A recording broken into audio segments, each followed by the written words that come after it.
Vale, empezamos vídeo de coberturas de tipos de interés. Intentaré ir lo más rápido posible para abarcar de manera mejor todo lo que tenéis que saber para el examen, ¿vale?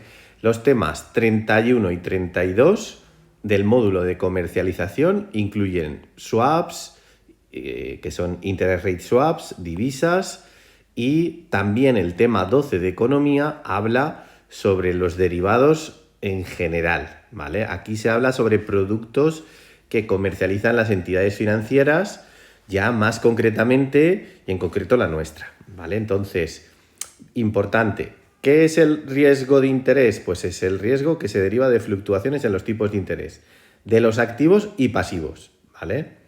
¿Qué lo puede causar? Pues la política monetaria, déficit público, la tasa de inflación o los tipos de interés exteriores. ¿Cuándo existe riesgo de tipo de interés? Pues cuando se contratan operaciones de financiación o depósito. Si estas operaciones se contratan en divisa, podría existir además riesgo divisa, que será el siguiente vídeo. Tipo de interés, ¿vale? Dice, tipo de riesgos de tipos de interés. Pues puede ser que haya un posible encarecimiento de la financiación o una bajada de la rentabilidad de los depósitos. Si nosotros dependemos de unos ingresos recurrentes que nos dan unos depósitos y estos depósitos bajan su remuneración, tenemos un riesgo. ¿Cómo podríamos hacer? Pues pagando una prima o cualquier otro producto que nos pudieran ofrecer la entidad bancaria, cubrirnos ante bajadas, aunque lo normal en la mayoría de casos es cubrirnos ante subidas de tipos de interés. Vale.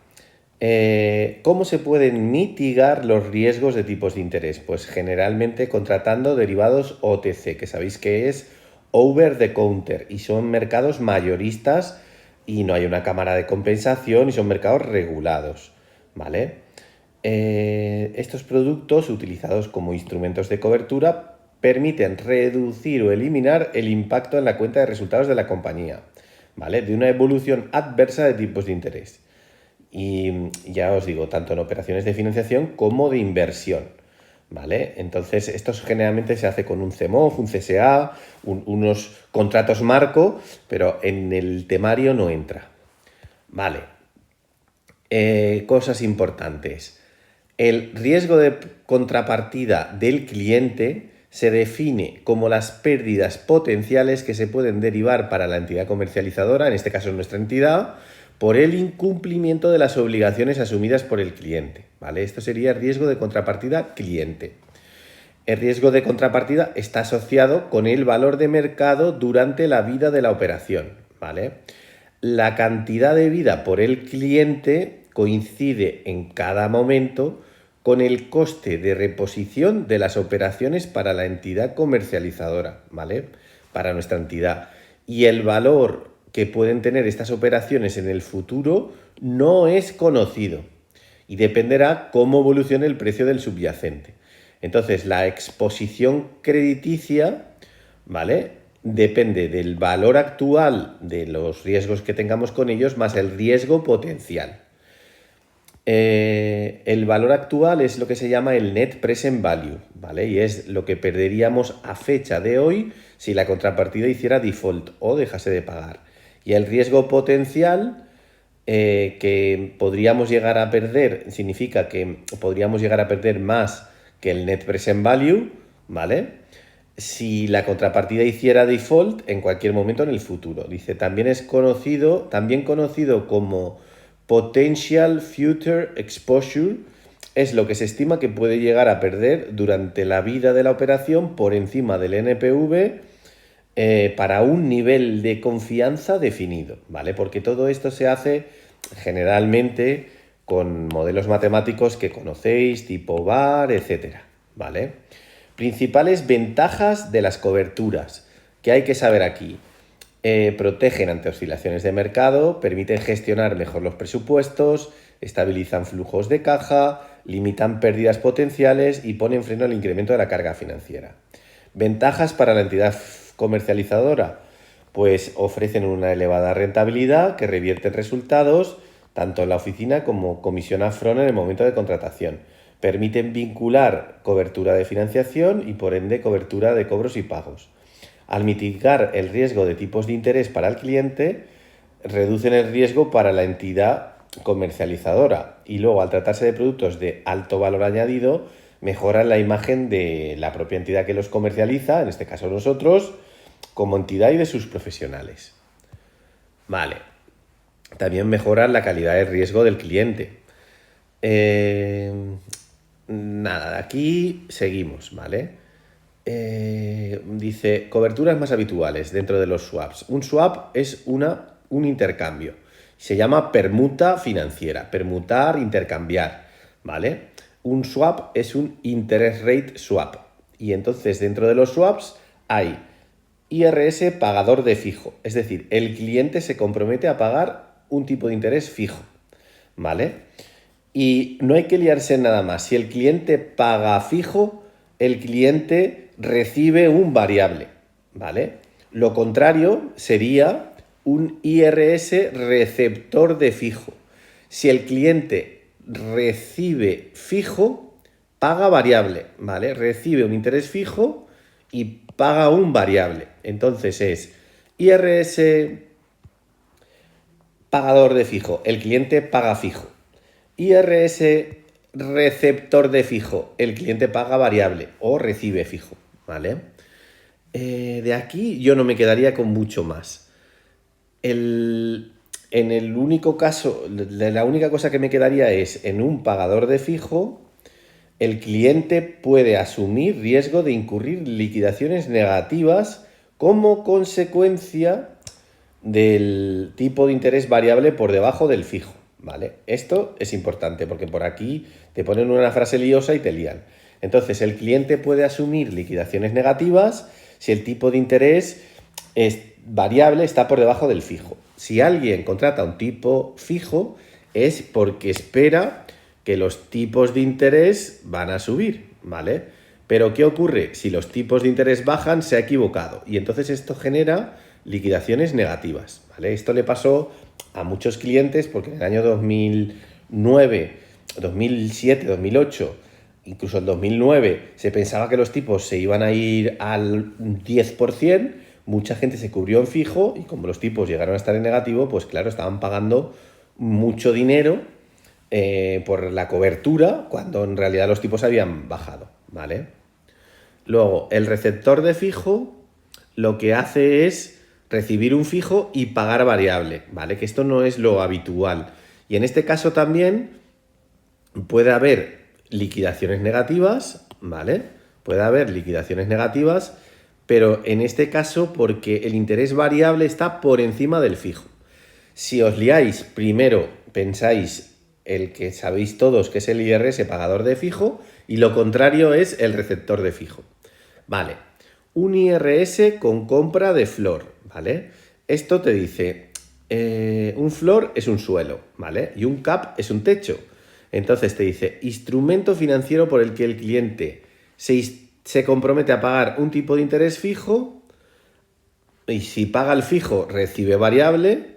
Sin embargo, dice limitado hasta un nivel determinado a la baja, que se llama tipo flor, ¿vale? Y dice que determina el tipo de interés mínimo a recibir, ¿vale?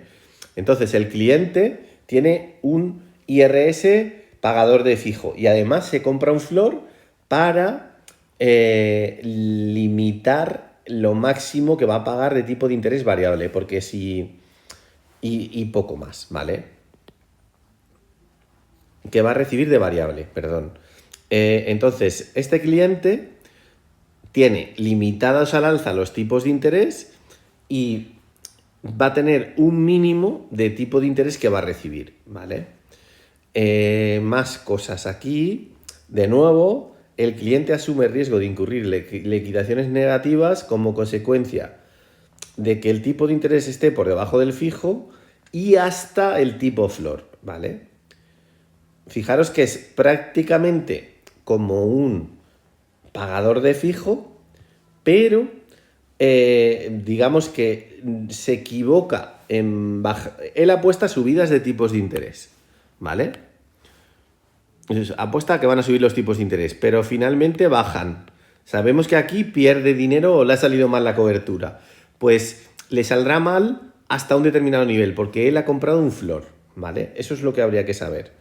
Luego, IRS de cuota constante. Fijaros que aquí el IRS de cuota constante, ¿vale?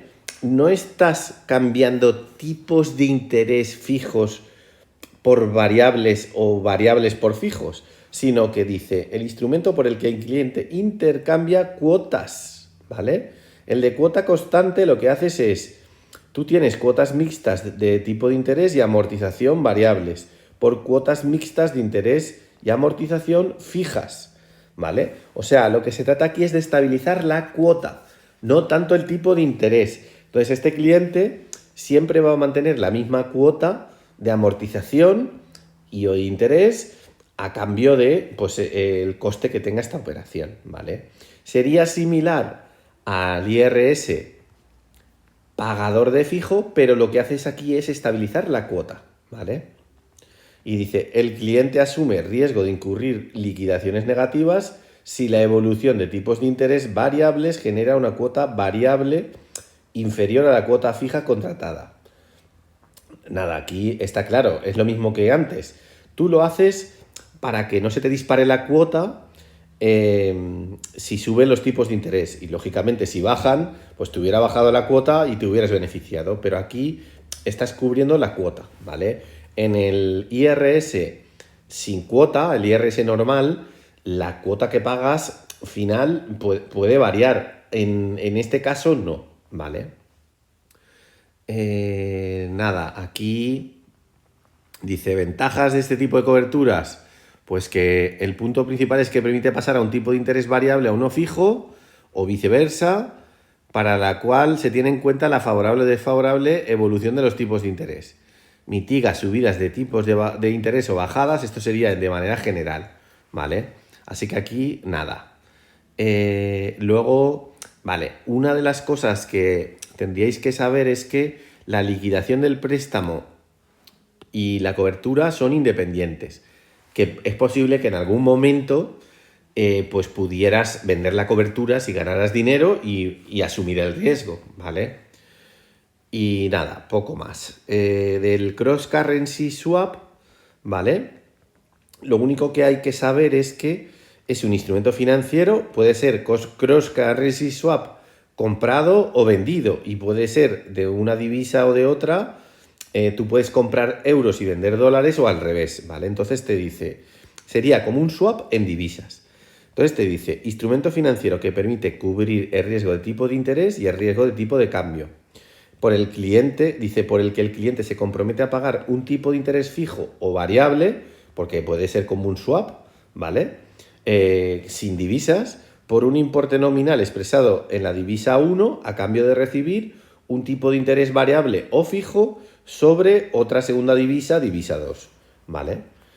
Y poco más. Este es lo que yo me aprendería de derivados. De derivados que no son opciones, ¿vale? De las opciones dentro de productos hay la compra del cap, la compra del floor y la compra del collar, ¿vale? ¿Qué ocurre?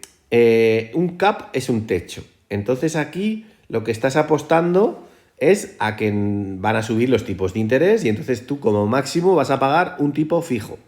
En el floor estás apostando a que van a bajar los tipos de interés y como máximo pues tú recibirás o pagarás, en este caso a ver cómo lo dice aquí, vale, tú limitarás, simplemente se llama así, limitarás tu tipo mínimo al tipo del floor, porque a veces te puede interesar que ese tipo mínimo sea un mínimo de remuneración o un mínimo de otro estilo, ¿vale?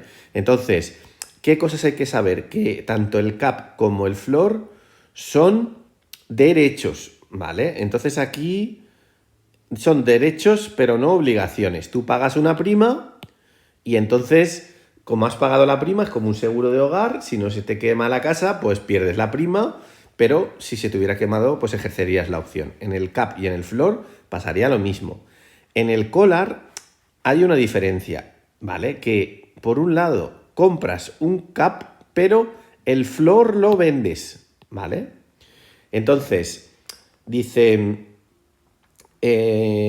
utilizado como instrumento de producto, ¿vale? ¿Qué objetivo tienen? Vale, el CAP, limitar el riesgo de subidas de tipo de interés, ¿vale? Y dice, y te permite beneficiarte de bajadas, ¿vale? Porque solo te cubres las subidas, pero tú, mientras tanto, estás a variable. El floor dice, limita el riesgo de caídas de tipos de interés, asumido a una operación de inversión, ¿vale? Está asumiendo que lo haces con una inversión. Y dice, por debajo del floor, ¿vale? O sea, tú, como mínimo, vas a ganar el floor. Y dice, pero te permite beneficiarte de subidas de tipos de interés. La compra del collar te dice, reduce o elimina el riesgo de subidas asumidos por la financiación del CAP, ¿vale? Pero a cambio de no beneficiarse, porque lo ha vendido, de caídas del tipo por debajo del floor, ¿vale? Y entonces este es el tema que te tienes que saber, que en el caso del floor limitas o mitigas o eliminas el riesgo de subidas, pero no te beneficias de las caídas por debajo del floor, ¿vale? Entonces, riesgos asumidos por el cliente, pues no haberse podido beneficiar del derecho adquirido y perder la prima, ¿vale? El riesgo de un CAP es perder la prima, ¿vale?